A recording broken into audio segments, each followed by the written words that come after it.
Welcome friends, आप सभी का बहुत बहुत स्वागत है यूट्यूब चैनल जिया होशियार पे। आज से हम ये 10 मिनट की सीरीज लेके आए हैं। इस 10 मिनट में हम आपको एक बेहतरीन चीज़ समझाएंगे और लास्ट में हम आपको पता है इसमें एक जादू भी देने वाले हैं। तो अगर आप बीच में सोचो कि हम छोड़ दें, तो नहीं भाई। एक जादू, एक ऐसी ट्रिक जो आप पहली बार सीखेंगे इस सीरीज में। हम हर टाइप के क्वेश्चंस के लिए बहुत बेहतरीन तरीके से काम करेंगे इसमें। तो आप सभी लोग इस सीरीज को पूरा देखना। सिर्फ 10 मिनट का वीडियो है, इससे ज़्यादा नहीं है, जो कि आपको एयरफोर्स, नेवी, एनडीए सब में बूस्ट देगी। इवन बीएसएफ, आरओआरएम में भी आपको बूस्ट देगी। चलो स्टार्ट करते हैं। स्टार्ट करने से पहले हम आपको एक चीज बता दें कि अगर आप एयरफोर्स का अच्छे से तैयारी कर रहे हो और सोचते हो सारे सब्जेक्ट तैयारी करें, तो ये ब्रह्मास्त्र बैच आप जाके जय हो इंस्टीट्यूट एप्लीकेशन से ले सकते हो। ऑफर अभी 16 जनवरी आपको 26 जनवरी तक है। 26 जनवरी के बाद ये ऑफर बढ़ जाएगा। आपकी जो प्राइस है यहाँ पे 299 से लेके आपके प्राइस जो है ये 299 है। 299 की जगह आपके 499 होने वाले हैं। चलो स्टार्ट करते हैं। आज मैं पढ़ने जा रहा हूं आपका मॉडुलस ऑफ कॉम्प्लेक्स। देखो मॉडुलस क्या होता है बेटा। सबसे पहले आपको मैं हिंदी में समझाता हूं, ये इंग्लिश में स्लाइड है। मॉडुलस ऑफ कॉम्प्लेक्स यानी समिश्र संख्या का मापांक ज्ञात करना। आपको क्या निकालना है? मापांक। कॉम्प्लेक्स क्या होता है? जैसे z is equal to x plus i y number दिया है और हमसे कहता है इसका मापांक बताओ। तो मेरे भाई मापांक क्या होता है? मापांक होता है अंडर रूट के अंदर x square plus Y square. इसको अपन लोग जेड से डिनोट करते हैं, मॉड ऑफ जेड। हम क्या कहते हैं? Mod of Z. समझना, Z is equal to mod के अंदर x square plus Y square होता है आपके पास, जहां पे एक्स जो है इसका रियल पार्ट, यानी इसको बोलते हैं मेरे भाई वास्तविक भाग। और मेरे भाई ये कौन सा भाग है? ये है आपका काल्पनिक भाग, यानी इमेजिनरी पार्ट है। ठीक है, एक वास्तविक भाग है और एक काल्पनिक भाग है। यहां तक समझ में आया? अगर हमसे z इज इक्वल टू जैसे कहते 5+2i और मेरे भाई कहते मॉड ऑफ जेड बताओ, तो अंडर रूट के अंदर 5 का स्क्वायर 25, 2 का स्क्वायर 4, 25 और 4 29, आपके पास फाइनल आंसर आ जाता है रूट 29। यानी कि हम क्या करेंगे? रियल को पकड़ के कहेंगे उसका वर्ग कर दो और इमेजिनरी को पकड़ के कहेंगे उसका वर्ग कर दो। इस तरीके से हम इसको निकाल लेंगे। आई होप क्लियर है। अब हम चलते हैं आगे। अब इसकी कुछ प्रॉपर्टीज होती है जो कि बहुत ज्यादा इंपॉर्टेंट है, डायरेक्ट एग्जाम में हिट करती हैं। सबसे पहले हम समझते हैं mod of Z greater than 0 होता है। कब? जब मॉड ऑफ जेड 0 होगा। ठीक है, हम कह रहे हैं mod of Z greater than 0 और मॉड ऑफ जेड 0 होगा। ये तभी पॉसिबल है जब जेड क्या हो? 0। अगर जेड 0 है, अगर जेड 0 है तो उसका मॉड ऑफ जेड 0 होगा। तैयार है? अब mod of Z most important, most important. Mod of Z हो, मॉड ऑफ जेड बार हो, मॉड ऑफ माइनस जेड हो, मॉड ऑफ माइनस जेड बार हो, ये आपका हमेशा बराबर रहता है। अगर मैं पूछूं जेड जेड बार, अखंड इंपॉर्टेंट, इसको नोट कर लेना। Z z bar mod of z का होल स्क्वायर। ये भी क्वेश्चन में मैं दिखाऊंगा आपसे। ऐसे कहेगा जेड इज इक्वल टू, कहेगा 2+3i और हमसे कहेगा जेड इंटू जेड बार बताओ तो क्या होगा। तो तुम क्या करोगे? मॉड ऑफ जेड निकालोगे, यानी 2 दूनी 4, 3 त्रिका 9 और इस पूरे का होल ऑफ स्क्वायर, मतलब कितना आएगा? 13 आ जाएगा। समझ में आया?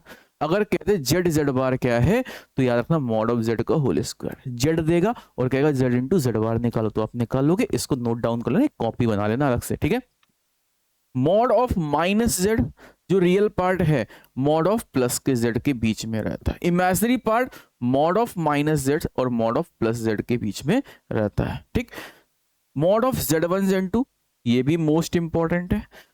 Mod of z1 mod of z2, यानी दो कॉम्प्लेक्स नंबर लिखे हो और उनका मॉडुलस दिया हो। मतलब अगर हमसे कहते z is equal to 2+3i into 2-3i और हमसे कहते इसका मॉडुलस निकालो, तो आप ये नहीं करोगे इसको अलग करो इसको अलग करो ना, दोनों का एक साथ कर लो। मॉड ऑफ z1 यानी 2 दूनी 4, 3 Trika 9 into mod of z2, 2 दूनी 4, 3 त्रिका 9, 9 4 13 आंसर। समझ में आया कि नहीं आया? आया कि नहीं आया? यानी कि अगर दो कॉम्प्लेक्स हमारे पास हैं और उनका मॉडल निकालना है तो अलग अलग नहीं करना, एक ही साथ आप निकाल लो। सेम एस आपके पास mod of z1 upon z2 होता है। यानी कि अगर mod of z1 upon z2 ये नहीं गुणा भाग करो, नहीं, ऊपर का अलग मॉडुलस कर लो और नीचे का अलग मॉडुलस कर लो। जैसे z is equal to 2+3i और भाई 1-i है, कहते मॉड ऑफ z निकालो। ये नहीं करना, तुम पहले गुणा भाग करो ना, ऊपर का अलग कर लो, 2 दूनी 4, 3 त्रिका 9, नीचे का आएगा अंडर रूट के अंदर 1 और 1। समझ में आया? यहां तक क्लियर है?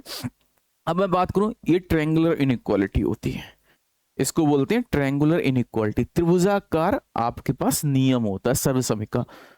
Mod of z1 plus z2 NDA और एयरफोर्स में पूछा जा चुका है, एग्जाम में डायरेक्ट आया है। ठीक, less is equal to mod of z1 mod of z2, mod of z1 minus z2 greater is equal to mod of z1 minus mod of z2। ये आपको याद रखना, दोनों बहुत ज़्यादा इंपॉर्टेंट है, आपको याद ही रखने हैं, इनको रट लो कुछ भी करो, मुझे नहीं पता लेकिन याद करो। आई होप सब क्लियर, यहाँ तक सारे आपके पास फॉर्मूले क्लियर हैं।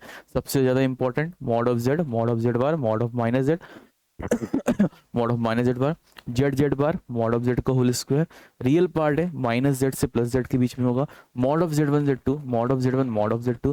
ठीक, आपको यहाँ तक समझ में आ गया? किसी भी बच्चे को कोई डाउट है, कोई परेशानी है? नहीं होनी चाहिए। अब हम चलते हैं आपके पास आगे। ठीक है, अब हम आगे देखेंगे।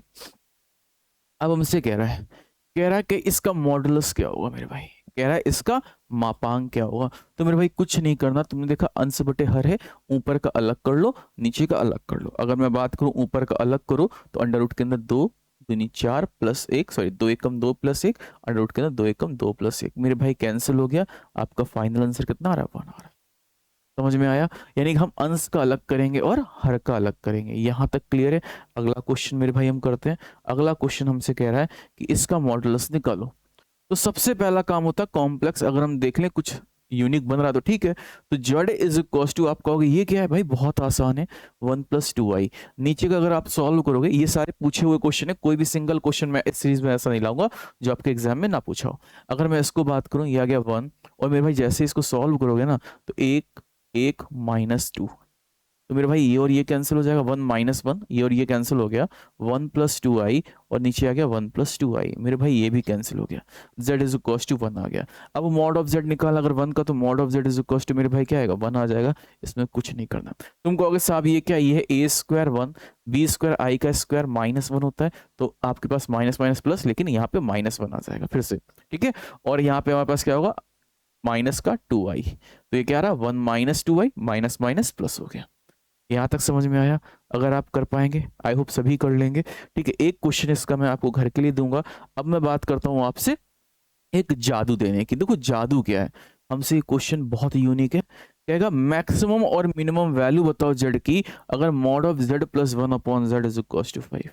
मैंने भी शॉर्ट्स में कराया है। कह रहा मैक्सिमम और मिनिमम वैल्यू बताओ मॉड ऑफ z की, mod of z + 1 is equal to 5। तो याद रखना मैक्सिमम वैल्यू होती है मेरे भाई, मैक्सिमम वैल्यू होगी ए क्या है, जहां पे जिसके बराबर है, a प्लस अंडर रूट के अंदर a² + 4/2। तो मैक्सिमम कितना आया, 5 + √29/2।